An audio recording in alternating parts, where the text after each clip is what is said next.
საქართველოს ჩეხეთის ურთიერთობის ასოციაცია ლასკაპრაღამ ჩეხეთის რესპუბლიკის საელჩოს მხარდაჭერით მედიცინის დოქტორის, ცნობილი ექიმის ივანე პრიბილის ხსოვნისადმი მიძღვნილ საღამოს უმასპინძლა. ჩემთვის უდიდესი პატივია პროფესორ ივან პრიბილის ხსოვნისადმი მიძღვნილი საღამოს მასპინძლობა ჩეხეთის საელჩოში. მე არ შემწხვევავ თქვა, რომ პრიბილი საქართველოში პირველი ევროპული განათლების მქონე ექიმი იყო. მან განათლება ვენაში მიიღო და შემდეგ კავკასიაში ჩამოვიდა, რათა აქ სხვადასხვა დაავადებების წინააღმდეგ ებრძოლა.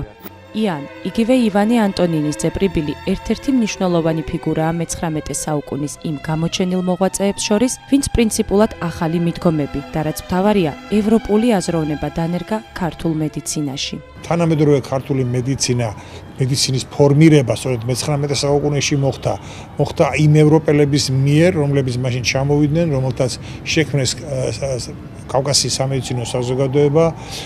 ეს იყო გრიგოლ ორბელიანის ინიციატივით შექმნილი საზოგადოება და აქ გაერთიანდნენ ჩეხი პრიბილი, ესენი იყვნენ გერმანელები, დეპნერი მაგალითად, გოლბლატი, ეს იყვნენ პოლონელები, რომლებიც 1732 წლის აჯანყების მერე გადმოასახლეს საქართველოში და ეს იყო საოცრად ლამაზი და კარგი ხალხი, ეს პოლონელები, მათი ჩამომავლები დღესაც მრავლად არიან თბილისში და იგივე თავისუფლად მოაზროვნე რუსები, სობოლშიკოვი, ის ხალხი, რომელსაც გულწრფელად უყვარდათ საქართველო და რომელიც არ აწყობდა რუსეთის იმპერიას მაშინ რუსეთში. პრიბილმა პირველმა დაიწყო ევროპული მედიცინის შემოტანა საქართველოში.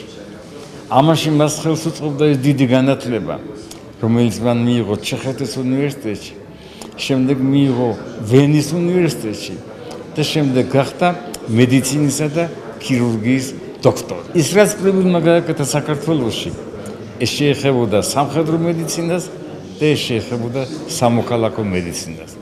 მან ააშენა შესანიშნავი ჰოსპიტალი, რომელსაც გერმანელი მოგზაურებიც კი აღფრთოვანებაში მოჰყავდა.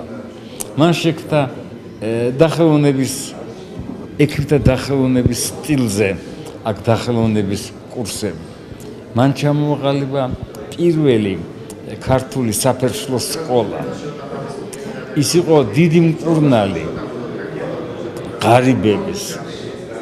მას ყავდა ასევე ღარიბებიდან ნაშვილები ერთი ქართველი გოგონა, რომელიც შემდეგ მან უმაღლეს განათლებამდე მიიყვანა. ის იყო პირადი ექიმი საქართველოში მოგზაურობით ყოფი იმპერატორი ალექსანდრე პირველისა. ის იყო გარდა ამისა დიდი მეგობარი ქართველი დიდი მოღვაწეების, როგორც იყო გრიგოლ ორბელიანი, როგორც იყო ალექსანდრე ჭავჭავაძე, როგორც იყო მისი სიძე ალექსანდრე გრიბოედოვი, ასევე ალექსი მესხიშვილი, რომელიც იყო დიდი თარჯიმანი და მცოდნე ქართული და უცხო ენებისა.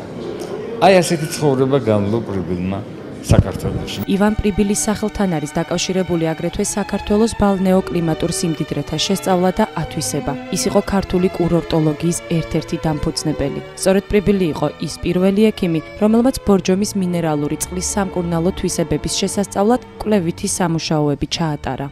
მან თითქმის მთელი ცხოვრება საქართველოში გაატარა და ყველაზე მთავარი ის არის, რომ პრიბილი იყო პირველი, ვინც ბორჯომის მინერალური წყლის ქიმიური ანალიზი გააკეთა. მინდა აგრეთვე უდიდესი მადლობა გადავუხადო ლასკაპრაღას ასოციაციას, რომელმაც დღევანდელ საღამოს ჩვენთან ერთად გაუწია ორგანიზება და რა თქმა უნდა უდიდეს მადლობას ვუხდი პროფესორებს, რომლებმაც დღეს მოხსენება გააკეთეს.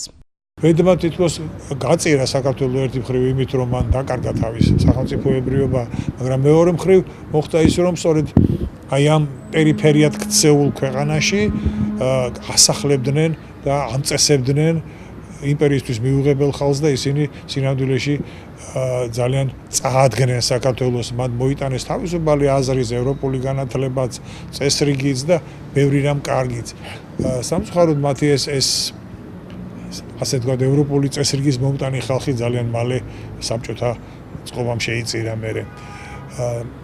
აი ივანე პრიბილი იყო ერთ-ერთი მათგანი, ვინც არა მარტო როგორც ექიმა იმოღვაწევა საქართველოში, არამედ მან საფუძველი ჩაუყარა ჰოსპიტლებს, საკურორტო საქმეს, სხვადასხვა სანატორიუმებს, დაწესებულებებს, პირველი საერო სამედიცინო დაწესებულებას პრიბილის სახელთან არის დაკავშირებული. ასე რომ ეს დიდი ადამიანი იყო, ჩვენ მას მუხლი უნდა მოუყაროთ მის ხსოვნას და ის საღამო რომელიც დღეს ჩატარდა იყო შესანიშნავი, ძალიან კარგი. ეს არის სწორედ ის, რომელიც მართლა გვაახლოებს ჩვენ ევროპულ ღირებულებებთან, გვაახლოებს ევროპელ ერებთან, მათ საუკეთესო ნაწილთან, ინტელიგენციასთან, ექიმებთან და ასე შემდეგ. საინტერესოა, რომ ჩეხმა ექიმმა პრიბილმა საქართველოს მაღალი საზოგადოებრივი იერარქიული ფენის ქალიშვილი ეკატერინე ყარალაშვილი შეირთო ცოლად, რომელიც თავადაც ექიმთა ოჯახიდან იყო. მან ასეთი რამეც გააკეთა, როდესაც თავისივე ქორწილში, როდესაც ქართველ ქალბატონთან, ყარაშვილთან, პერიკლე მეფის კარის ექიმის ქალიშვილთან დაქორწინდა, უცბად შუა ქორწილში შეიტყო, რომ ახალციხეში დაიწყო შავიჭირის ეპიდემია. მან ქორწილი მიატოვა და გაემგზავრა ახალციხეში შავიჭირის ეპიდემიასთან საბრძოლველად. მან ეს არაერთხელ გააკეთა შემდგომ და მისი ეს თავგანწირვა ყოველთვის აღინიშნებოდა და ეს იყო ის, რამაც საერთო სიყვარული შექმნა საოცარი ადამიანის მიმართ. პრიბილმა აქ შეირთო ქართველი ქალი ეკატერინე ყარაშვილისა, რომელიც 5 ექვსიშვილის დედა გახდა და 6-ვე გახდა ქართველი ინტელიგენციის წარმომადგენელი, რომლებმაც უმაღლესი განათლება 6-ვე მიიღეს უმაღლესში და უმეტესობა მათგანი დაუბრუნდა საქართველოს. ის ფართო პროფილის ექიმი გახდათ. ეს იმ დროისთვის ძალიან ჩვეული რამ გახდათ, ასეთი სპეციალიზაცია ვიწრო მაშინ ძალიან იშვიათი იყო.